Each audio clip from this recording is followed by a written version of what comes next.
Preq? Bëhemi dhe pak më konkret, të spresim pastaj. Reja e fjalimi që ka bërë Buj, përtej rutinës që ka një fjalim në një mbledhje të kësaj natyre. E ngre pak zërin Preq?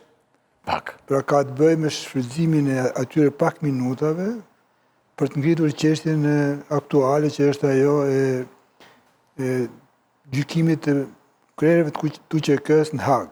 Kjo është një çështje e madhe kombëtare për Shqipërinë gjatë këtyre ditëve dhe më parë. Rama foli duke si të ishte në një takim tet-a-tet, që është e vërtetë.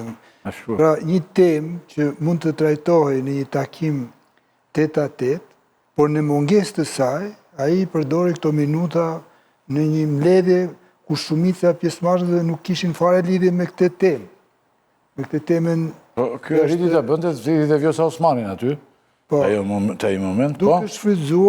Duke shfrytzuar edhe ose duke prekur nervin përgjithsisht zbuluar, që vazhdon të jetë zbuluar, presidenti Trump në marrëdhëniet me prokurorin Jack Smith, i cili është dhe prokurori që ka ngritur akuzën kundër tij në lidhje me ngjarjet në Capitol Hill para 5 vjetësh tashmë, dhe vazhdon të qëndrojë, Jack Smith vazhdon të qëndrojë akuzës tij se ajo ishte një përpjekje për marrë. T'ja plotësojmë shikuesve, Jack Smith është ish prokurori Trumpit. Është ish prokurori Trumpit. Rama e shfrytëzoi këtë moment për t'i thënë që prokurori që të ka goditur ty, po godet tani edhe u çkën. Thosha, supozoj që shumë nga dëgjuesit edhe e dinë këtë gjë, sepse por që sqarojmë bëre shumë mirë. Pra ai është armiku i Trumpit, praktikisht, armiku i deklaruar i Trumpit dhe ka shpall Trump armikun e tij numër 1, sepse pikërisht për shkak të akuzës që ka ngritur dhe ngulmon që kjo akuzë nuk është mbyllur, si më thënë, pavarësisht se zgjedhja president e ka futur në, themin, frigorifer, por nesër pas nesër akuza do kthehet, nuk është shqyrtuar akoma në asnjë gjykatë. Pra e shfrytëzoj këtë moment për ta ngritur çështjen e UÇK-s. Kjo është një gjë, për mendimin tim, është t'i luash të gjitha për të gjitha. Ai guxoi dhe bëri këtë. Dhe ne nuk mund mos i themi mirë bëri. Do të thënë, kundërshtar, jo kundërshtar, nuk kanë arsye sepse ta paragjykojnë apo dhe gjykojnë kryeministin e vendit tyre që në një takim të këtij niveli guxoi që t'i losë gjitha për gjitha. Sa rezultat do japi kjo, se kjo pastaj është thjesht, ta dish. Kjo ka shumë pasoja.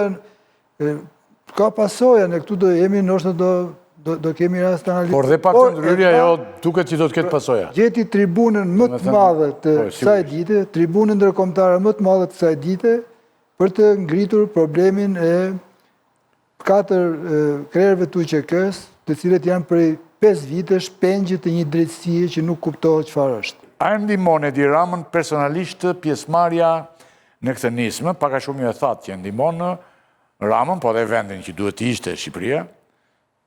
Ne nuk kemi luksin të mos jemi, thatë ju.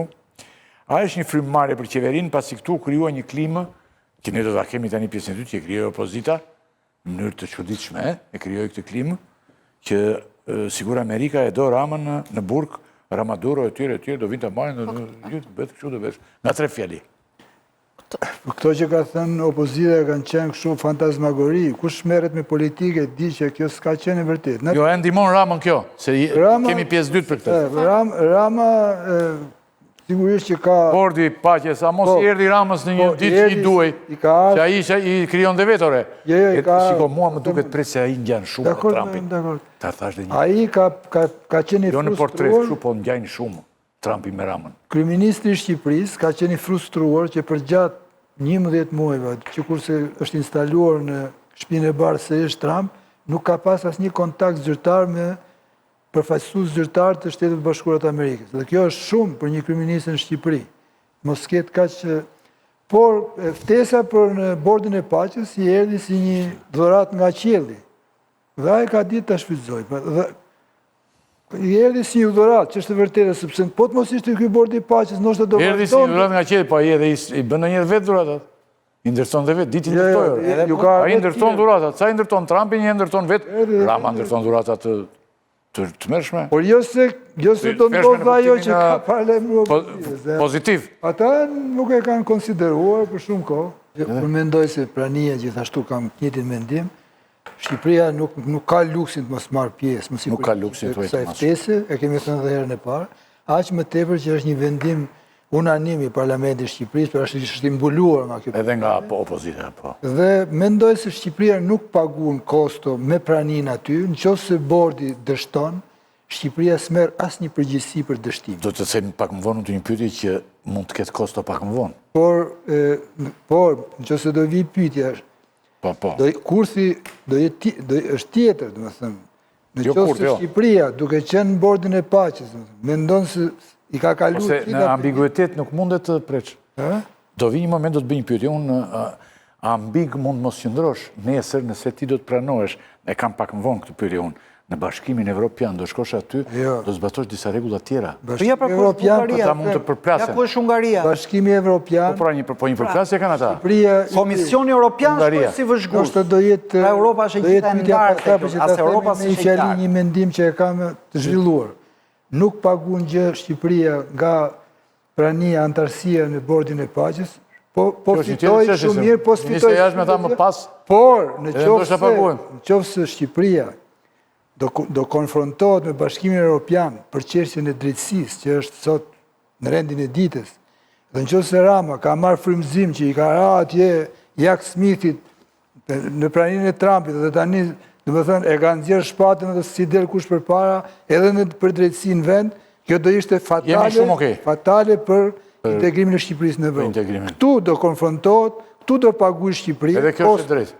Është shumë e drejtë. Shumë e drejtë mendoj unë. Në lidhje me pjesëmarrjen në bordin e paqes nuk ka asnjë kosto, e tham, edhe për këtë arsye që Bashkimi Evropian nuk ka një qendrim zyrtar.